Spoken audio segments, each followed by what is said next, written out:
My name's James Martin. I got into this game because I couldn't really do much else, to be honest. It was either that or be a vet.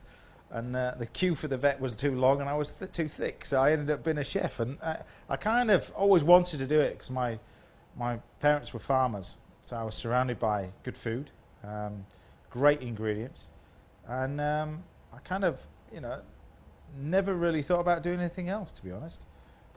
Now for this one, everybody loves roast beef, but this is roast beef with a difference. This idea comes about of a lot of functions that we do, a lot of dinner parties. When we do big events, 300, 400, it can work as little as for 4, as good as it can for 4,000. The secret of it is the cooking of it. And the way that food's evolving now and changing, it's all about temperatures and understanding what happens to food when it's placed in a pan. This works with chicken, it works with lamb, and it works with pork. It works better, to be honest, with lamb and beef, so both red meats. I've got 2 play dens, and to me it's like you're a grown-up kid. I've got one which is my little delicatessen in Winchester, which is not very far away from my house, where I can experiment with loads of different ingredients, new ideas, new products that keep coming in. I can use those as a test bed for it. And the other one is my kitchen at home. Literally, I've just had a kitchen built. We've got a full Wolf range. We've got the Sub-Zeros. I'm a purist at heart. I don't do too many gadgets. I've got a big oven range. I've got an oven on the wall. I've got the Pro 48. That's it for me. And I just didn't. It's a proper industrial bit of kit. So whenever we're developing new ideas for books and bits and pieces, I've got chefs who work for me full time, and they work for me from home. And we're there constantly tweaking different things. So all we're doing is basically just sealing the beef, first of all. Now there's no seasoning on here whatsoever. The minute I add salt to anything, it's going to draw out the moisture. You can put pepper on there if you want to, but just seal it like that, just roughly. So at this point I'm going to grab my cling film, and this is where this recipe changes massively. Traditionally what we do with beef normally, salt and pepper, seal the beef, place it in the oven. This, we're going to cook it in cling film, all right? Often when you're doing roasts and bits and pieces like that, particularly for a dinner party, you put food in the oven, you buy a nice piece of fillet of beef, put it in the oven, it's like that big, take it out of the oven and it's now that big. This will not lose its size, all right? It'll stay exactly the same as what it did when it went in, because it's the cooking temperature that's the important bit. All right? So what we do is we roll this in cling film. And the oven temperature for this is 70 degrees. It sits in the oven, 70 degrees, for a minimum of 40 minutes. Yeah, I think with cooking, particularly my style of cooking, I think it's all about precision. We're looking at temperatures a lot more. So the way that we cook fish is 54 degrees. The way that we cook meat is, 70 degrees. And most ovens, if not all of them, don't go down to that temperature. There are other things you can do in a warming drawer, bits and pieces, but you don't quite get that exact temperature. And really, when you're thinking about cooking dishes like that, it's all about precision. That's the key. So what we're going to do now with this, because that'll take 40 minutes to cook. Now, for a dinner party, you want stuff that is quick, easy, and almost you make it and forget about it. This is another one. This is a little pickle, and it's inspired by Indian sort of flavours. All right, running through the flavours, you've got fenugreek seeds, which are these ones here. Must never be eaten just raw like that. They've got to be cooked. They'll break your teeth. These are little mustard seeds. You can use black onion seeds. Bit of turmeric, some salt. The salt's important that you use sea salt, not table salt. We've got some shallot, bit of ginger, bit of chilli, some coriander, touch of mango chutney, and then this stuff, butternut squash. You can use pumpkin, but diced up, that's what we end up with. And this is a very, very quick, simple Indian-inspired pickle. Bit of the old ginger. Always with ginger, you slice through the root, because otherwise it's stringy. So you just take the ginger like that, chop it through, straight through there. A little bit of shallot, exactly the same. You can then dice this nice and thin. Now this pickle, often with pickles and chutneys, you'll be looking at 30, 40 minutes to cook. 6 minutes, probably 5, 6 minutes from raw, this sort of stuff. So we keep all the ingredients nice and fine, so that is.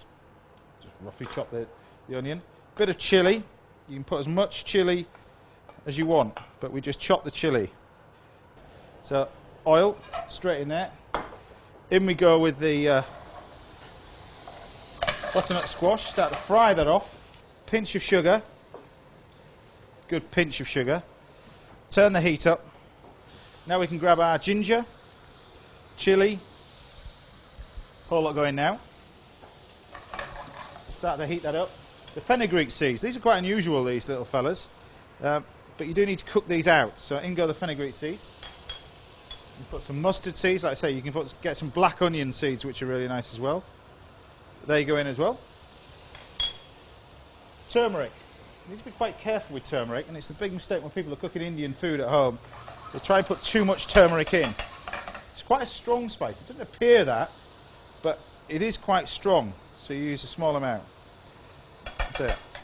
You use it a lot for antiseptic over in India as well. So if you've got cuts or anything like that, turmeric. It's a natural antiseptic. So turn the heat up again. And we can almost start to dry fry this. And it should start to come together quite quickly. I think with cooking in general, it's all about control. And that's why, you know, whenever chefs cook, they will, if you say, what will they go for? There's all these new fancy induction things. A lot of chefs are going induction hobs and bits and pieces. But generally, the foodie ones will always cook on gas hobs because it's much more controllable. If it gets too hot, you pull the pan off. Whereas the things with induction, I don't exactly know whether it's on or whether it's off and how hot it is and everything. It requires a little bit more thought behind it. But I just like the way that you have instant control over it. You know, you turn the gas on and it's woof and it comes up. You haven't got this little piddly little thing that you spend 10 minutes waiting for a pan to boil. You know, it's instant.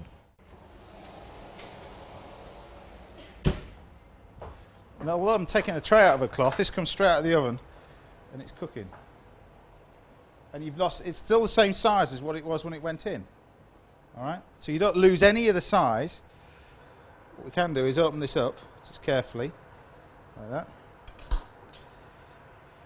Now this is, like I was saying, doing a dinner party, you know your 20, 30 quid piece of beef is going to be 20, 30 quid when it comes out of the oven. So with the ovens that we're using, and the ones that I've got in my kitchen, particularly the Wolf ovens, and the convection side of it, is that you get it nice and hot and you get the continuous temperature no matter whatever's in the oven. You can have loads of stuff in it. I like the way that they self-clean themselves as well.